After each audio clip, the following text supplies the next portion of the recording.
This is Greg Troutwine with Maritime Reporter TV, and we're here in New Orleans at the International Workboat Show, and we're very pleased to be joined by Grant Pecoraro, Managing Director, Incat Crowther, and we're here to discuss some of the really innovative work that's coming out of your shop, specifically around some of the zero-emission vessels.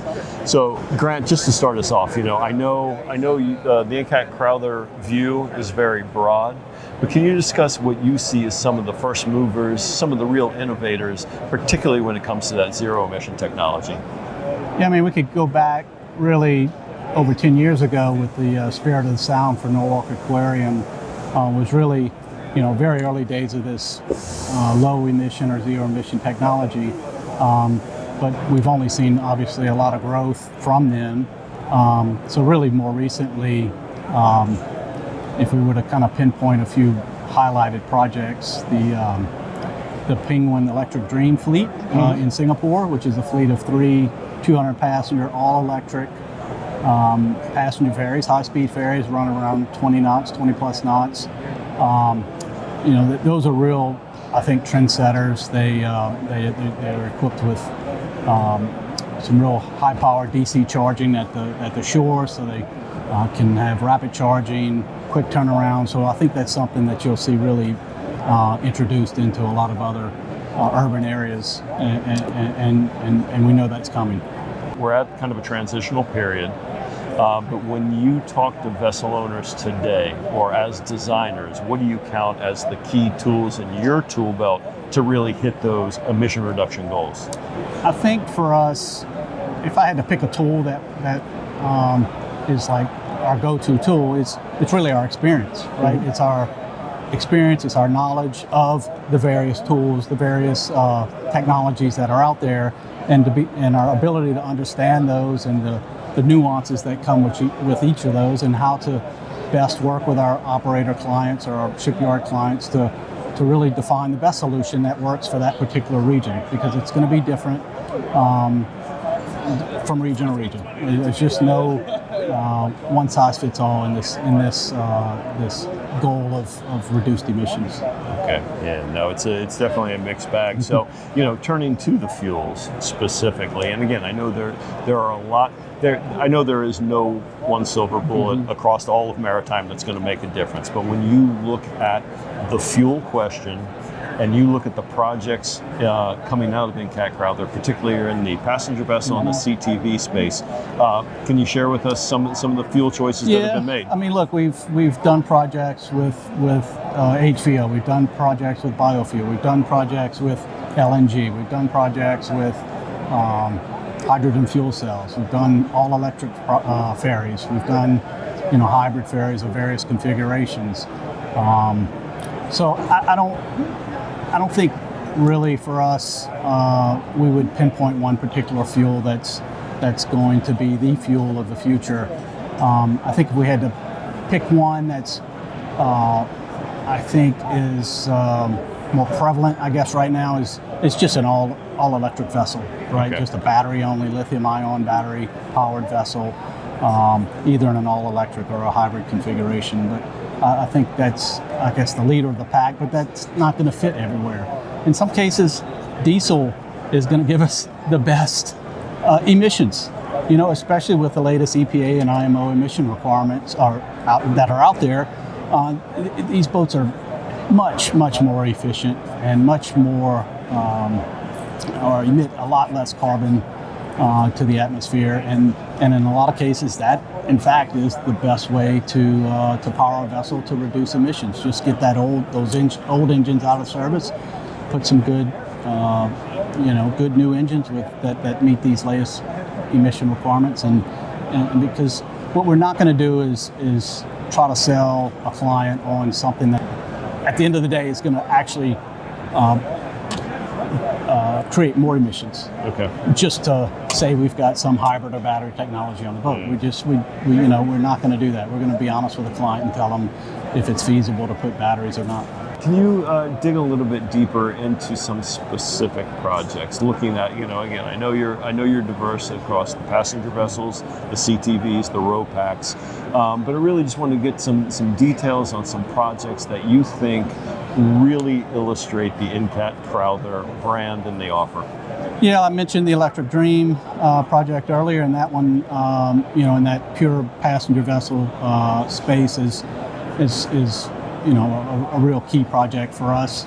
We're doing some other projects in the passenger-only space that are also exciting in Auckland, New Zealand, and Sydney, Australia, and in just in other parts of the world, really.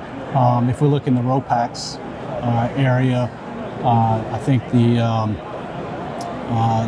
two large 123 meter RoPax LNG dual fuel powered vessels that are now operated in the Mediterranean Sea are really impressive vessels and really demonstrate a commitment to reduced emissions. Then we sort of look into the kind of put the education and research vessels, kind of lump those into, say, a category. We have a boat here that's one of the top 10 boats of the year called the Research Vessel Resilience for the U.S. Department of Energy. It's a small boat, right?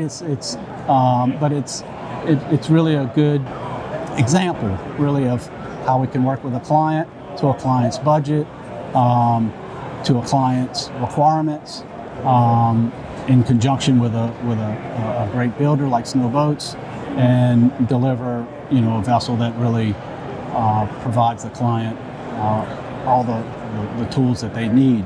So the vessel can operate at high speed at plus 20 knots when it's sort of transit voyages, but then it can go into a quiet, emission-free, all-electric mode and do its research and survey work in that emission-free mode. So it's really great. And then on the CTV, and which is offshore energy in general, there is a move towards trying to implement some hybrid solutions into these vessels. They were very unique, notwithstanding the right whale stipulations that are here in the States. The vessels still need a lot of power to push up and hold on these wind towers. But they spend a lot of time loitering and doing low speeds out in the fields, and so it does make sense to try to implement some of that technology, and we've done that with the Windeya 1 in Europe, which is equipped with a parallel hybrid system from Volvo, and so yeah, I mean it's an honor and a blessing really to be able to work in all these sectors and to be able to really try to identify the solutions that work best for the client, and it's never one size fits all. It's never the same for any two boats, and we take a lot of time to understand the client's requirements. We take a lot of time to understand the route, the power, the speed, the regulation network. What do we designing to, because it's going to differ from country to country, from class to class.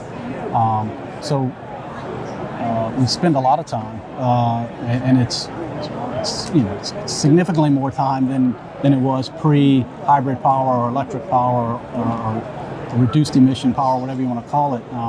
We used to be able to do a lot of things in a very quick amount of time, and now we've got to educate our clients that we can't just do these things at a whim. I mean, it takes time to evaluate these things and to iterate them, and to land on the best solution, and then to bring that solution into a more detailed design where we optimize in a hull shape to make sure that we're the most efficient platform that we can, where we're trying to pull weight out where we can, where we position that weight in a sensible way so that the center of buoyancy is well positioned, because it's likely going to be different than it was on a more traditionally powered, diesel powered vessel. So we look at those things and we pay close attention to them, and then we try to also implement our digital twin technology into the design so that the buildability becomes much easier, but then down the line when the boat's in service, the maintenance, the service all becomes a lot easier for the client. So.